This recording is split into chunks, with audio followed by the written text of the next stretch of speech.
brought to you by Silver Pumps.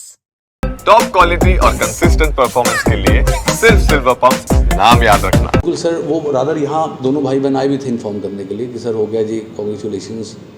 और मैंने कहा यार तू कुछ बड़ा करेगा। मुझे नहीं मालूम था कि बड़ा कुछ ऐसा होने वाला है कि जो कि मैं ये समझता हूँ कि उस लड़के के पास बंदूक होती है या अकेला भी अगर 4-5 हाथापाई 4-5 को आराम से मार देता, इतना स्ट्रॉन्ग था, लड़ने का मौका ही नहीं दिया उसको। भावुक होकर अपने छात्र विनय नरवाल को याद कर रहे शख्स हैं मिहिर बनर्जी, जिनसे विनय नरवाल ने कोचिंग ली थी। मिहिर बनर्जी से विनय नरवाल और उनकी बहन कॉम्पिटिटिव एग्जाम, पर्सनैलिटी डेवलपमेंट और गाइडेंस लेने के लिए आते थे। मिहिर बनर्जी ने विनय को याद करते हुए बताया कि ब्लैक ड्रेस में विनय बिल्कुल कमांडो की तरह नजर आते थे और वो भावुक होकर कहते हैं कि अभी तो विनय नरवाल को देश के लिए बहुत कुछ करना था। आपको सुनाते हैं विनय के कोचिंग टीचर ने क्या क्या बताया। और कब तक वो कनेक्शन रहा आपका? सर अभी भी जो है वो मेमोरीज़ जो है बिल्कुल वैसी ही हैं जैसे कि वो जब हमारे बीच में था। मुझे अभी भी याद है लगभग 2014 में वो और उसकी सिस्टर जो सृष्टि हैं, ये लोग मेरे पास आते थे पढ़ने के लिए। फिर 2016 में इन्होंने +2 की और उसके बाद कंपटीशन की जब तैयारी कर रहे थे तो टाइम टू टाइम ये लोग मिलने आते थे मुझे, दोनों बहन और भाई। और विनय नरवाल की अगर पर्सनैलिटी के बारे में बात बताऊं तो वो अक्सर सोचता था कि सर मैं सिविल सर्विसेज में जाऊंगा या एसएससी की तैयारी करूंगा। तो आई यूज़ टू टेल हिम यार जो तुम्हारी पर्सनैलिटी है, जो तुम्हारे अंदर डेडिकेशन, डिसिप्लिन और डिटर्मिनेशन और जो आप ओवरऑल बिल्ट है, फिजिकल एंड मेंटल मेकअप है, you got to be an armed forces officer. और वो लड़का जब भर्ती हुआ फिर ही इन्फॉर्म हुई कि सर हो गया। तो ट्रेनिंग के बाद भी उसने मुझे फ़ोन करके बताया। तो ये अनबिलीवेबल है कि हमारा बच्चा जो है वो हमारे बीच में अब नहीं है, सिर्फ यादें रह गई हैं कि लेफ्टिनेंट विनय हमारे बीच में हुआ करते थे। और इसने सारे मुल्क को दुख की वजह से एक कर दिया है। सारा देश हमारा इस वक्त इमोशनली शैटर्ड है और हम लोग वेट कर रहे हैं कि उस वक्त का कि जब वो लाशें मिलेंगी उन दरिंदों की जिन्होंने हमारे 28 लोगों को मारा है, इंक्लूडिंग लेफ्टिनेंट विनय नरवाल। तो विनय नरवाल के साथ मेरा रिश्ता जो सर हार्ट टू हार्ट था, क्योंकि आमतौर पे जो बच्चे मुझे थोड़े से भी डैशिंग लगते हैं तो मैं उनको कहता हूँ यार या तो सिविल सर्विसेज की तैयारी करो या फिर आप आर्म्ड फोर्सेज में जाइए, या देश के लिए कुछ करो। देश में रह रहे हो तो देश के लिए सबसे बढ़िया सेवा जो है वो आप आर्म्ड फोर्सेज से कर सकते हैं। तो क्या इंग्लिश वगैरह यहाँ पर? Sir he used to come for English. हमारे यहाँ सिर्फ इंग्लिश नहीं पढ़ाई जाती, बच्चे को नज़दीक से समझते हैं हम लोग, करियर गाइडेंस एंड काउंसलिंग करते हैं और पर्सनैलिटी, सोच विचार के बेस के ऊपर उसके बच्चे की जो पर्सनैलिटी है, जो कर सकता है उसकी क्षमता के हिसाब से।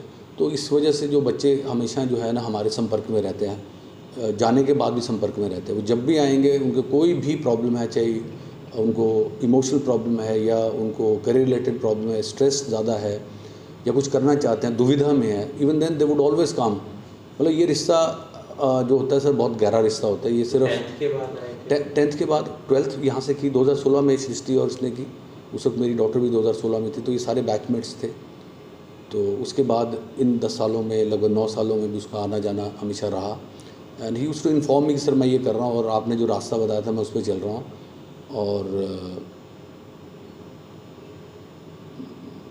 ऑल ऑफ ए सडन आप ये देखिए कि आप खूबसूरत बड़े प्यारे से 2 बच्चे खिलखिलाते हुए, डैशिंग बहुत, वो एंटर कर रहे हैं। उसके बाद सर ऐसे करता रहता था, बड़ा बबलिंग सा लड़का। और उसकी बहन सृष्टि, अरे सर ऑलवेज स्माइलिंग। मतलब कि शायद भगवान ने उनको उनकी अच्छाई की वजह से ज़्यादा जल्दी बुला दिया।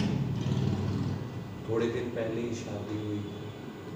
डेफिनेटली सर ये बहुत बड़ा शौक़ है उनकी वाइफ के लिए, उसकी सिस्टर के लिए, उसके पेरेंट्स के लिए, ग्रैंड पेरेंट्स के लिए, रिश्तेदारों के लिए, सबके लिए। मतलब आंसू मुझे नहीं लगता कि कहीं रुक रहे हैं उनके, और दिल उनका रो रहा है। और जो लोग भी अफसोस करने जा रहे हैं वो किसी न किसी जगह बहुत ज़्यादा पीड़ित हैं। वो चाहते हैं कि पेरेंट्स को मिल के शायद उनको कुछ सांत्वना दे करके सुकून मिल जाए शायद, लेकिन ये जो है it is a life long trauma और ये भरपाई नहीं हो सकती। ये तो हमेशा का दर्द है। उनके घर गए थे, मिले आप? हाँ, मैं मिला था जी, मैं और लोग भी बहुत सारे बैठे हुए थे, तो मेरे तो आई वॉज स्पीचलेस, मेरी आवाज़ नहीं निकली थी। मैं सिर्फ उसको इमेजिन कर पा रहा था विनय को। तो जैसे ही उसके दादाजी से मेरी आंख मिली, मैंने पैरों को हाथ लगाया, मैंने कि सर मैं उसका टीचर। मेरे टीचर बोला अरे बैनर्जी, और रोने लगे। अरे बैनर्जी आपका तो बहुत आपसे प्यार था उसको, हम कभी हमेशा खुश होते थे कि यार बैनर्जी सर के पास जा रहा है, जा चला जा। मतलब कि हमारी एकेडमी या हमारे जो भी संस्था है, हम लोगों के लिए ये एक बच्चों का एक ऐसा स्थल है जहाँ पर वो दुख सुख कर सकते हैं जो अपनी पेरेंट्स से शेयर नहीं कर सकते। वो बच्चे शेयर करते हैं और उनको कुछ ना कुछ सॉल्यूशन या मोटिवेशन देकर भेजते हैं। तो ये रीज़न रहता है कि बच्चों का हार्ट टू हार्ट कनेक्शन हमारे साथ रहता है। जो आपको याद हो, क्या उसका आना, उसका पहनावा, उसकी हाइट, की कोई बात? मुझे याद है ज़्यादातर वो ब्लैक कलर के कपड़े पहन के आता था, ब्लैक टी शर्ट होती थी, उसके ऊपर कोई ना कोई अच्छा सा लिखा होता था मैसेज, कार्गो ट्राउजर्स होती थी। वो दोनों भाई बहन बिल्कुल एक जैसे कपड़े पहनने, और मतलब वो क्लास ही अलग थी। वो जो आज के बच्चों में वो जो ब्राइटनेस वो कम नज़र आएगी, लेकिन वो दोनों भाई बहनों में गज़ब की ब्राइटनेस। उनके फादर राजेश नरवाल जी ने भी कहा था यार आपके बच्चे हैं। अब वो जब आपके बच्चे कह दे तो हमें कहीं ना कहीं मुकाम पे पहुंचाने की जिम्मेवारी बनती है। चाहे मोटिवेशन है, गाइडेंस है, हम टीचर के पास बेसिकली वर्ड्स और आइडियाज़ हैं, मोटिवेशन है, या स्ट्रेस को कैसे फेस करना और आगे बढ़ना है, और अगर नहीं होता तो कैसे उस चीज़ को झेलना है और आगे फिर बढ़ना है। क्योंकि आप कभी हारते नहीं, आप पीछे सीखते हैं।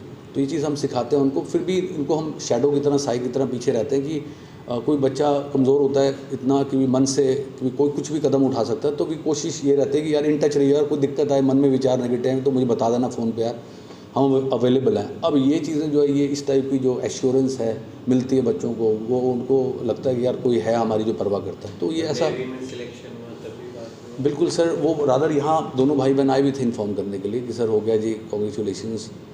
और मैंने कहा यार तू कुछ बड़ा करेगा। मुझे नहीं मालूम था कि बड़ा कुछ ऐसा होने वाला है कि जो कि सबको हिला देगा, और उसका जो उसके साथ जो हुआ वो बहुत निंदनीय है। एंड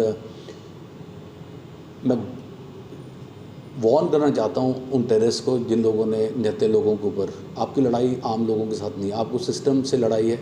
अपने लेवल पे जो बात करनी है आप करिए, लेकिन निहत्थे लोगों को इस तरीके से मारना, मैं ये समझता हूँ कि उस लड़के के पास बंदूक होती है, या अकेला भी अगर 4-5 हाथापाई 4-5 को आराम से मार देता, इतना स्ट्रॉन्ग था, लड़ने का मौका ही नहीं दिया उसको। और ये इस टाइप की जो धर्म की बातें करना, देश को तोड़ने की बातें करना, ये इंडिया बर्दाश्त नहीं कर सकता, किसी भी हालत में बर्दाश्त नहीं होगा। बिकॉज़ इंडिया हर हालत में जो है वो एक स्ट्रॉन्ग कंट्री है, और अपने लोगों को, अपने भारतीयों को कैसे डिफेंड करना वो जानता है। और मुंह तोड़ जवाब आई एम प्रीटी श्योर की सरकार देगी, और अंत होना ही होना कभी ना कभी टेररिस्ट का भी और टेररिज्म का भी।